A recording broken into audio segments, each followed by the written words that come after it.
Communiqué numéro 58 de la situation de la pandémie Covid-19 au Sénégal. Ce mardi 28 avril 2020,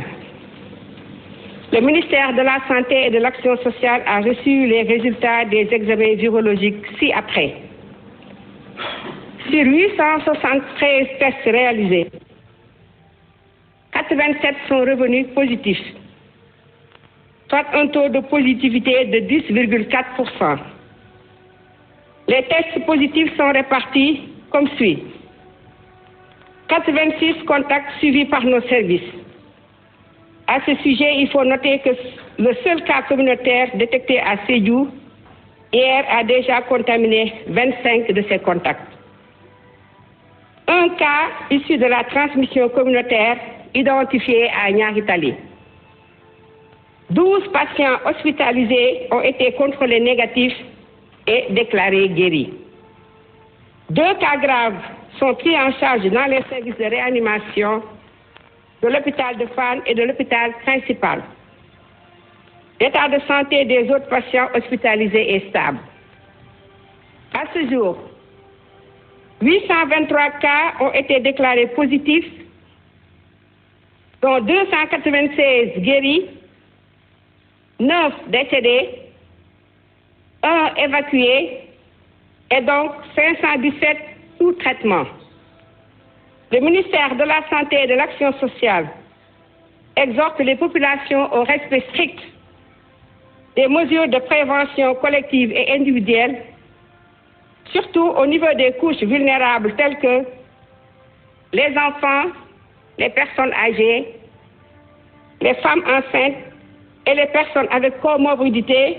c'est-à-dire souffrant de pathologies quelconques telles que le diabète, les problèmes tensionnels,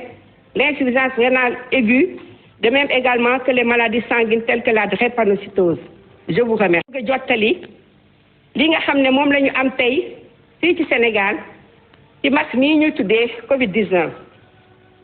ci talaata tey bii ñaar fukki fan ak juróom-ñett ci weeru avril 2020 ministère de la santé et de l'action sociale jot na résultat yii ma leen di bëgg a jox ci juróom-ñetti téeméer ak juróom-ñaar fukk ak ñett test yi nga xam ne def nañ ko juróom-ñetti fukk ak juróom-ñaar dellu si nañu am doomu jàngoro ji ci yooyu mun nañu wax ne juróom-ñetti fukk yi ak juróom-benn moom la ñuy wax contact moom la ñuy saytu di leen topp ci suñu bërëbu liggéeyukaay yi mun nañu rek wax leen ne ki nga xamante ne moom moo am tey doomu jàngoro yu fii ci Sédhiou dem na ba wàll ñaar fukk ak juróom loolu mooy wane ne wàllante mbas mii ñuy wax Covid-19 da ko gaaw lool. am na benn boo xamante ne moom la ñuy wax cas communautaire mooy bi nga xamante ne kenn xamul ku ko wàll damay fàttaliwaat ne moom mooy tax mbas mi di law nu mu gën a gaawee ñu ngi ko gis fii ci Dakar ci bërëb bi ñu naan Niary Tally ci malade yi nga xamante ñu ngi tëdd ci bërëbu fajukaay yi fukk ak ñaar ci ñoom bi ñu leen saytoo gis nañ ne amatuñu doomu jàngoro ji wër nañu ñaari cas grave ñu ngi tëdd ci service réanimation yi ci fi ñuy wax hôpital Fann ak hôpital principal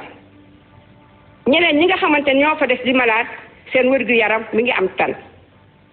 ci bésu tey bii dalee ko ba mbas mi Covid-19 duggee ci biir Sénégal ba léegi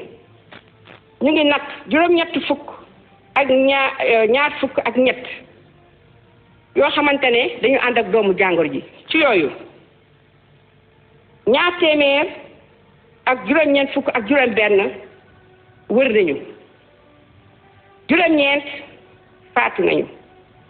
benn delloo nañ ko ci dëkk bi nga xamante ne fa la jóge woon ci li des fii ñu ngi toll ci juróomi téeméer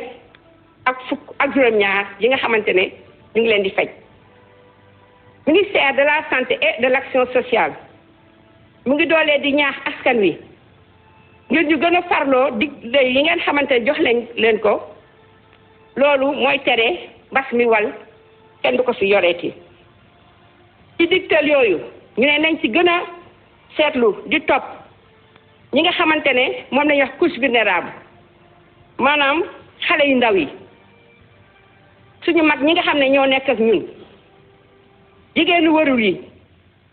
mais également ñuy gën di xool di saytu ñi nga xamante ne dañuy dox ak doomu jàngoro dañuy dox ak feebar yooyu nag gën nañ cee gis ñi am diabète ñi nga xam ne dañoo am problème mu tension moo xam tension bi yéeg wala tension bi wàcc